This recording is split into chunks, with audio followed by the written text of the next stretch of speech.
Hey, I'm Bronkar Lee. I'm Aaron Williams. And together we are Collision of Rhythm.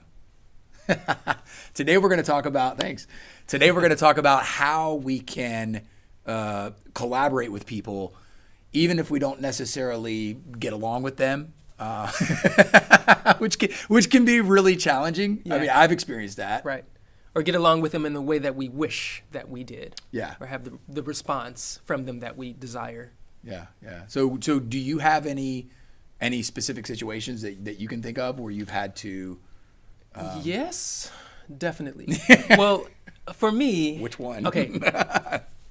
I'm just kind of improvising here. Yeah. Okay, so I teach lots of different students. Some of them are easier to work with than others. Mm-hmm. You know, there's always some students who are, for some reason, they're really responsive, really kind of self-driven, self-motivated. There are some students who I have to really try hard to get to either cooperate or just to show up on time or to practice their part for their piece that we're playing in music class. But one thing that I found that helps a ton, and I just discovered this recently, actually through some of the collaborations that Bronkar and I have done, is my mindset changes so much of that collaboration with that particular person. There's only so much that I can do. So we have to first admit there's only so much you can do about their state of mind.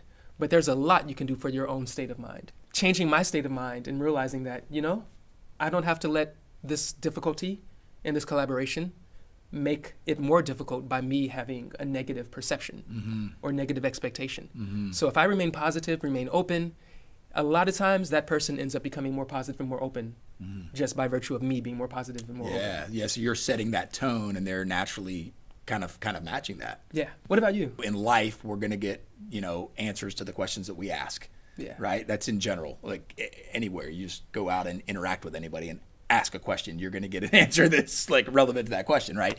So in leadership roles, I find that I can get more specific with my questions, or I can ask them in a way where I'm kind of steering them. I'm thinking of somebody that has kind of less preferred energy or a little bit more negative energy that's more combative or confrontational. There's definitely moments where, healthy conflict or, that healthy tension, I say a little bit of tension keeps the guitar string in tune, you know what I mean? It's we can't just be totally flat. Yeah. But if somebody has more negative tension and they thrive off of that, by just adjusting my question a little bit, I steer them in a way to get them to focus on the positive or to focus on the possibility. I find the way we ask our questions has a huge impact on the answers we get to those questions in a broader sense of life and in these more intimate collaborations. Yeah.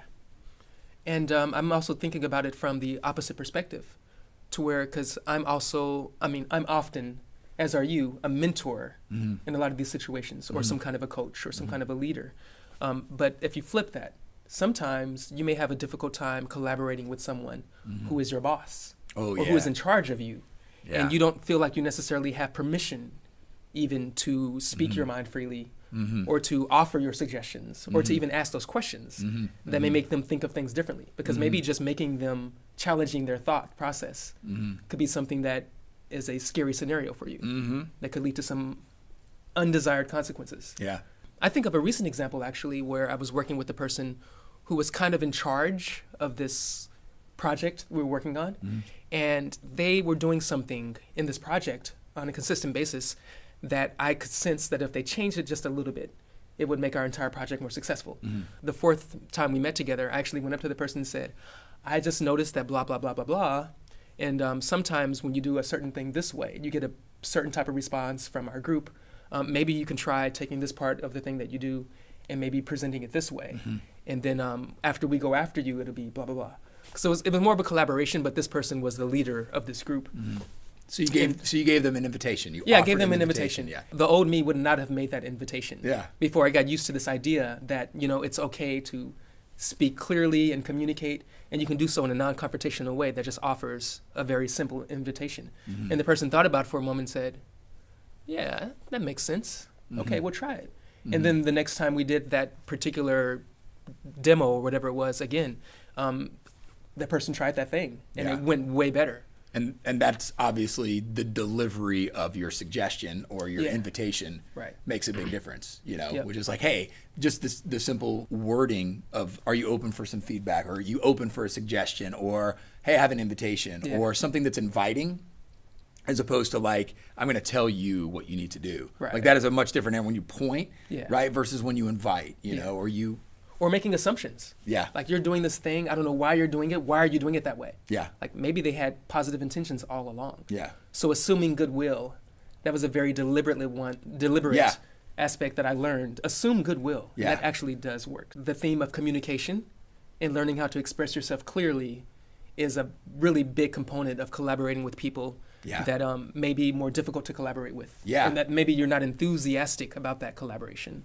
and thinking about what their story is. Yeah. Like, where are they coming from?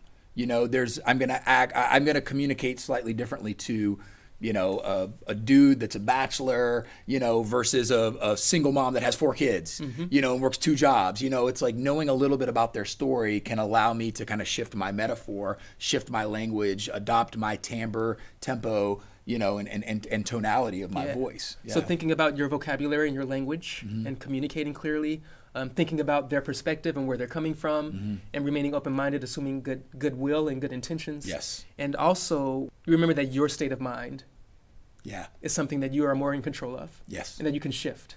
And if you're feeling negativity or stress or anxiety around a certain collaboration, you can actually change those feelings. Definitely. Maybe by thinking about those first 2 also. Yeah. Yeah.